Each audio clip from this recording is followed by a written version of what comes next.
começando mais um episódio do AgriCast. Hoje a gente vai falar com um dos grandes nomes do jornalismo agro do Brasil, Ariosto Mesquita, mais de 40 anos de profissão, ganhando muitos prêmios aí, né? 38 prêmios como jornalista agro. Seja bem-vindo, Ariosto. Prazer enorme estar aqui com você, o pessoal da Acrimate, e trocando essa ideia, conversando um pouquinho sobre agrojornalismo. São 40 anos completados agora em 2025, né? Desde a formatura em 85 na Universidade Federal de Juiz de Fora, Minas Gerais. Então é uma trajetória já bem longa, mas a gente pretende continuar nela.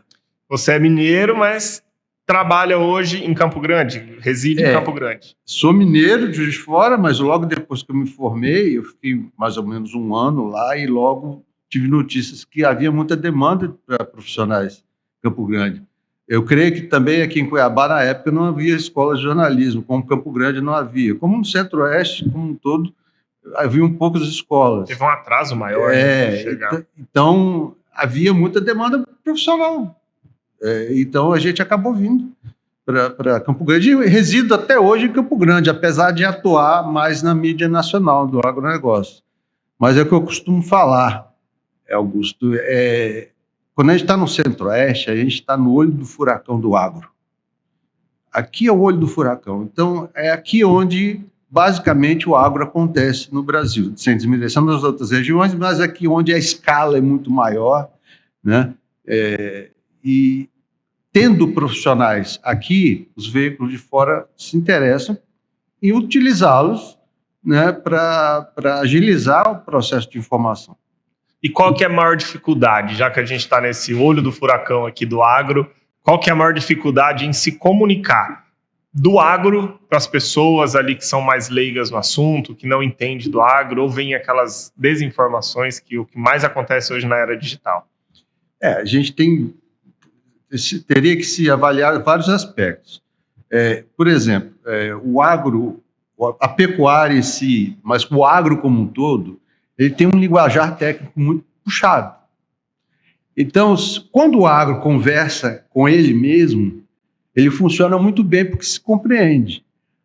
Agora, quando se leva esses termos técnicos, e às vezes termos até, não só técnicos, mas termos inerentes da atividade rural, para o campo, para a cidade, nem sempre essas expressões são compreendidas.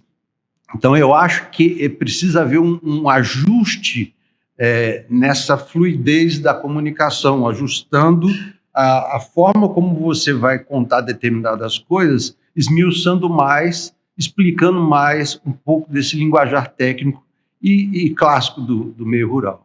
Hoje a gente está num cenário diferente aqui, hoje a gente está gravando direto do Pecuária em Pauta, uma oficina para comunicadores, né? Então, é uma oportunidade que a Acrimate tem de ensinar, de levar um pouco desse conhecimento de como funciona a pecuária mato-grossense para o jornalista do dia a dia. Porque normalmente, você sabe mais do que todo mundo, o jornalista que faz esporte no sábado é o mesmo que cobre um acidente ali na avenida, que no final do dia fala de algo político, e aprender sobre o agro e aprender sobre a pecuária tem grande relevância, né? Como que você vê isso em relação aos novos profissionais que estão vindo no mercado? Você acha que está tendo mais novos profissionais entrando para o agro ou está sumindo esses jornalistas? Olha, vem surgindo profissionais sim, mas eu acho que a gente precisa de especialistas. O que eu sempre aconselho? Estude. Eu vejo muitos colegas, às vezes, fez a graduação em jornalismo, vai fazer uma pós-graduação em jornalismo e depois ainda faz um mestrado no jornalismo. Eu não sei até que ponto ele vai conseguir ampliar o seu alcance, a não ser que ele esteja numa atividade acadêmica, tá? A não ser que seja um professor, um coordenador de curso, está se aperfeiçoando dentro daquilo especificamente. Agora, eu acho muito interessante, se o cara quiser fazer esporte, ele se especializar, uma pós-graduação, um mestrado na área esportiva, de crônica esportiva, alguma coisa dessa forma, né? Como na questão do agro também, eu falo porque eu fiz. Eu falo porque quando chegou o momento que eu precisava tomar um rumo na minha carreira Eu estava lecionando, mas eu sentia falta da reportagem a campo. E você sabe muito bem que a vida acadêmica, ela tolhe um pouco você. Então, eu ficava muito preso. Até o momento que eu falei, não, vou largar o meio acadêmico, e larguei. Não é fácil a decisão. Por uma coisa mais incerta, que é voltar para a reportagem. Mas, para voltar, eu precisava voltar sedimentado, com bagagem. E foi quando eu acabei fazendo um mestrado em produção e gestão agroindustrial. Isso me fortaleceu muito, me abriu muito o leque e de compreensão, inclusive, facilitando você traduzir isso para o leitor, para o ouvinte, né? Para quem a gente trabalha efetivamente, né? Que é o consumidor de informação. Eu tenho 10 anos de jornalismo e cerca de 7 nessa área do agro, né? E eu vejo que ainda falta muito profissional, né? Tem muito campo para pouco profissional. E é isso que você falou, né? Se especialize, principalmente as faculdades aqui do Centro-Oeste, Mato Grosso, Cuiabá, Campo Grande, Goiânia, invistam, né? O profissional que ele investir nisso e ele se capacitar nessa área, ele vai ter uma grande vantagem no futuro, né? Com certeza. Se ele está disposto a isso, se ele se aperfeiçoar e mergulhar, ele vai ter retorno. Lógico que ele precisa se mostrar para o mercado. Não adianta você também fazer uma especialização, se trancar em casa e esperar o telefone e o celular tocar, que não é assim. Tem que buscar, né? Tem que buscar. Você vê uma oportunidade, liga, fala, estou no mercado, estou interessado. Porque eu falo novamente, por experiência também. Você acha que já teve época que eu não me segurei também? Daqui a pouco vem uma proposta. E não vem. Não vinha. Não corre para você ver, você tem que correr, vai atrás, né? Então, eu sempre acho que estudo e exercer sempre a arte de perguntar é a maior qualidade do jornalista. Estudar sempre, porque você vai morrer jornalista estudando, senão você vai parar a carreira. E perguntar sempre. Perguntar. E depois disso, perguntar de novo. Arius, eu observo que nessa era do ChatGPT, as escritas, sites, revistas, está tudo numa mesma linguagem. Parece que está todo mundo usando a plataforma para escrever reportagem. E o seu texto, ele é um texto mais fluido, é um texto bom de ler. É aquele texto de jornalista mesmo das antigas, né? Como que você vê isso hoje? Afeta o jornalista? Qual que é a importância disso para uma revista? Você escreve muito para revista, isso, né? E as pessoas, na era da internet, acham que a revista acabou, mas é um conteúdo muito rico, né? Como que você vê isso? A revista, na verdade, ela deixou de ser só impressa para entrar no mundo digital também. E quem não entrou ainda vai entrar. Eu recebi informação, inclusive ontem, que a revista Granja, que é uma das referências, ela está, depois de paralisar o impresso, ela está planejando, já está se lançando como a Granja Digital. Vai ser esse o nome. Então, são novas vertentes, são novos canais. Então, agora, a inteligência artificial é uma coisa que ela veio, no meu ponto de vista, ajudar. Ela não pode ser uma criadora de texto. Não, primeiro que você não tem razão de ser jornalista se você depender da IA para te entregar um texto pronto. Eu uso IA. De que forma? Eu estou desenvolvendo uma pauta, né, uma sugestão de pauta para a revista X, que eu escrevo, para a revista Y, e me faltou um dado. Né? Vou consultar ali para ver se a inteligência artificial me dá esse alcance. Aí, se acontecer, eu vou checar aquele dado, e checando o dado, eu posso colocar na sugestão de pauta. Me ajuda muito nisso. Criação de imagem, às vezes você criar um selinho para sugerir o editor para adotar, um selozinho para adotar na abertura de uma matéria, esteticamente fica bonito, fica legal, uma coisa estilizada. Então, eu acho que hoje funciona muito bem assim para o meu trabalho, no nível de consultar e de criar pequenas formas de você poder dar um up no seu trabalho, visual entendeu? E agilizar o seu trabalho de apuração no processo de sugestão de pauta. Trabalho muito com isso. Eu vejo muitos equívocos por aí. A gente tem que tomar muito cuidado.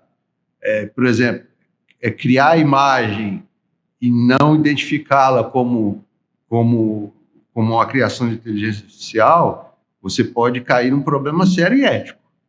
Porque eu, por exemplo, no meu caso, eu trabalho com texto e foto, faço muita foto.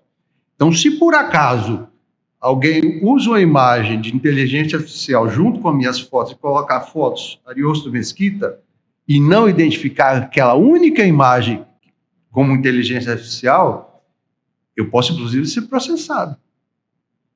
Ou, pelo menos, ser achincalhado eticamente.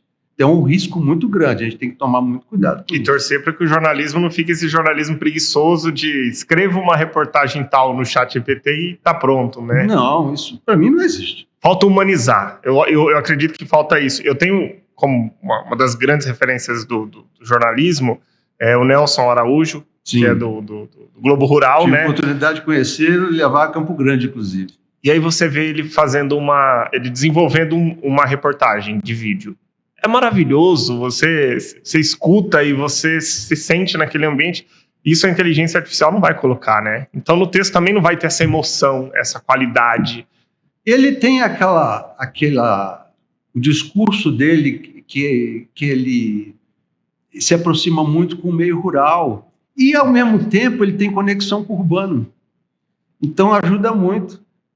Eu procuro, assim, até pela minha raiz mineira, às vezes, quando eu tenho que narrar alguma coisa, usar um pouquinho do meu velho sotaque que eu andei perdendo por estar no Centro-Oeste, mas às vezes eu recupero, porque eu acho que tem uma conexãozinha no ar. Fazer o mineirês ali. Então. Tem. Desde que seja bem utilizado, né? Legal. E aí, quais são os próximos passos agora, Edilson, na carreira aí? 40 anos, 38 prêmios que você teve? 38. Ou já passou de 38? Não, 38. 38 prêmios. Tem planos ainda, o futuro ainda como que tá? Ou já tá querendo desacelerar? Não, desacelerar para quê? Dá oportunidade para os novos jornalistas, né? Não, mas vamos fazer junto. Tem campo, né? Tem campo para todo mundo. Tem. Eu gosto muito do impresso, né? O impresso não mudou, não morreu, ele está mudando. Então, o impresso digital, ele tem, talvez permita um alcance até maior. Agora, o impresso mesmo, né? O impresso físico, ele tem uma questão documental. Tem muita gente ainda que gosta de colecionar a revista X, onde ele apareceu, onde é notícia. Então, isso também tem seu espaço. Mas eu acho assim, tem algumas coisas que a gente tem que avançar, eu particularmente. Eu acho que eu tenho que ainda ter um canal do Mesquita no agro. Eu tenho até, mas ele está desativado. Mas eu tenho algumas ideias de implementar isso. Talvez mesclando um pouquinho, não só do agro, mas talvez eu entrando em outras coisas que eu também gosto muito e sou apaixonado, que é em comunicação, tudo ligado à comunicação, que é cinema e música. E eu acho que tudo tem a ver, né?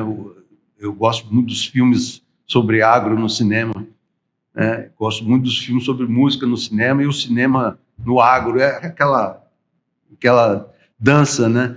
Então, talvez a gente faça alguma coisa nesse sentido aí. É algo nichado, mas que é bem difícil de encontrar, né? É um conteúdo que às vezes pode dar muito sucesso, né? Eu acho que se você acertar a proposta, a questão é acertar, né?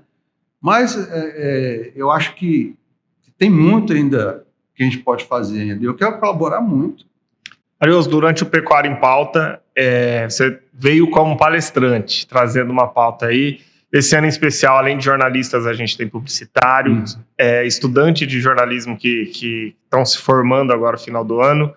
O que você vai abordar para esse pessoal, né? Como o episódio já vai no ar depois do Pecuária em Pauta, então o que você abordou com esse pessoal? Eu vi que era o último, né?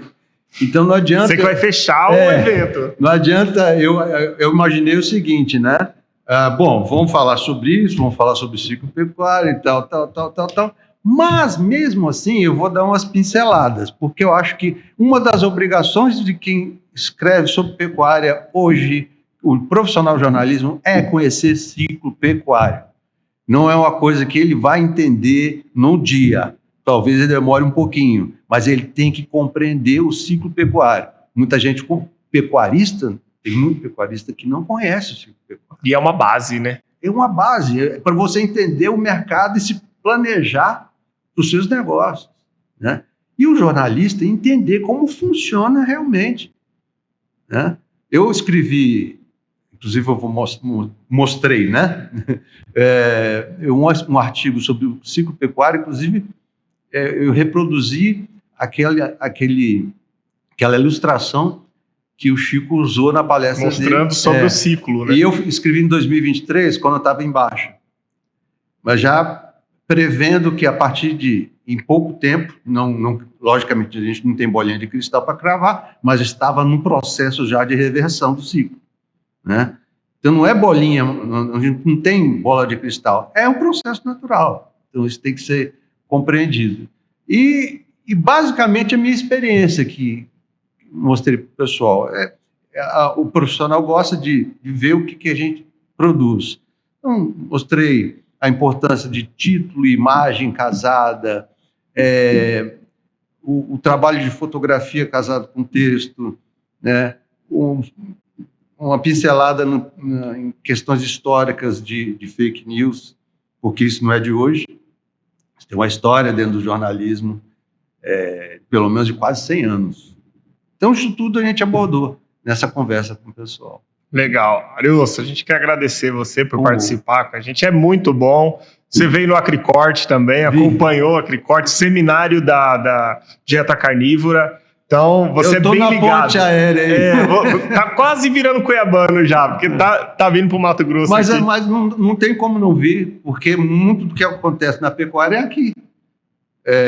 Lógico, nós temos Mato Grosso do Sul com a pecuária um pouco mais distinta, mas aqui a escala é muito maior.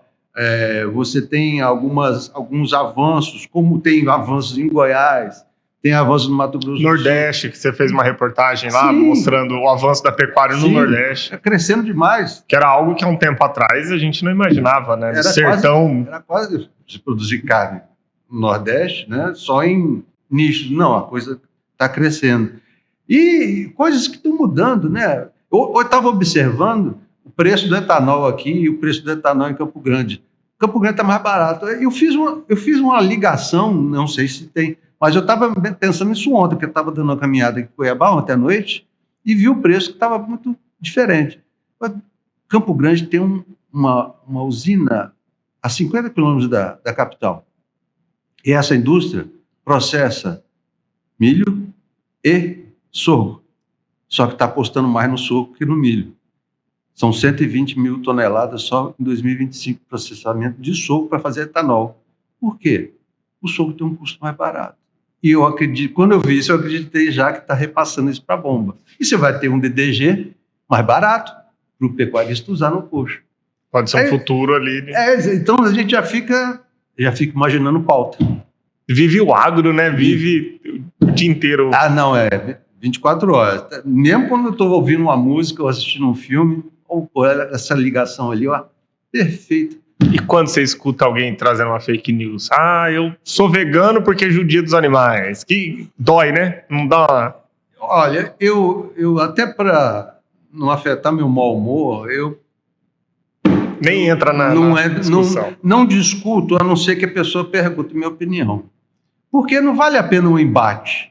Eu acho que o agro brasileiro ele tem que, como a própria Camila Teles colocou, o agro precisa se organizar e profissionalizar sua comunicação. Enquanto não houver isso e houver só iniciativas pontuais, é jogar dinheiro fora. Isso é um processo, não vai se mudar a imagem lá fora do dia para a noite. É um processo, pode durar até uma geração ou até duas, mas vai mudar se apostar. Se não apostar, não muda. Porque nosso telhado de vidro está aí. O Brasil é um telhado de vidro. Então, se a gente tem o poder que a gente tem hoje de produzir alimento, está todo mundo de olho. Então, se a gente não fizer o dever de casa e mostrar, conseguimos mostrar para eles que aqui a gente faz bem feito, que não é esse drama todo que eles colocam. Ah, tem problemas? Tem. Como todo país tem, mas não é o que dizem. Então, o dia que a gente conseguir nesse processo, a gente vai longe. Muito bem. Ariosto, obrigado pela participação e você sabe que a Acrimate está de portas abertas aí para você. Obrigado pelo convite e a recíproca é verdadeira. Muito bom. E para você que acompanhou o episódio até aqui, siga as redes sociais da Acrimate, acompanhe o canal no YouTube, acompanhe também nas plataformas de streaming para ouvir todos os podcasts que já foram para o ar e os próximos que virão.